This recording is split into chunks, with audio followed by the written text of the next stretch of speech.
PCMC news, सत्याला शब्दाची धार।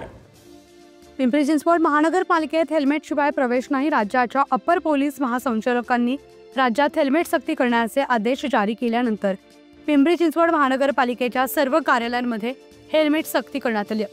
प्रवेशद्वारावर महापालिकेतील कर्मचारी हे हेल्मेट विना असतील तर प्रवेश दिला जात नव्हता। आता मात्र प्रशासनाने महापालिका भवनात येणाऱ्या सर्वांनाच हेल्मेट सक्ती केली आहे।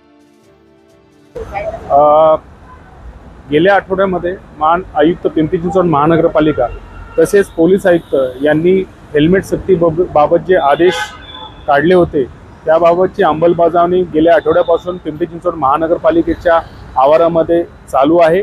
त्यानुसार कुठल्याही दुचाकी स्वाराला हेल्मेट शिवाय आतमध्ये येण्यास प्रतिबंध केला जातो। हेल्मेट हे सर्वांच्या दृष्टीने चांगले आहे। रोड सेफ्टीच्या दृष्टीने हा ॲक्च्युली महत्त्वाचा निर्णय जो पोलीस आयुक्तांनी घेतलेला आहे तसेच महाआयुक्त पिंपरी चिंचवड महानगरपालिकेने घेतलेला आहे तो खरंच स्वागतार्ह आहे। त्याचा सर्व नागरिकांनी अंमलबजावणी करावी ही नम्र विनंती। पुणे तसेच पिंपरी चिंचवड परिसरातील महत्त्वाच्या बातम्या पाहण्यासाठी आजच आमच्या डिजिटल PCMC न्यूज चॅनलला सबस्क्राइब करा आणि बेल आयकॉन प्रेस करा।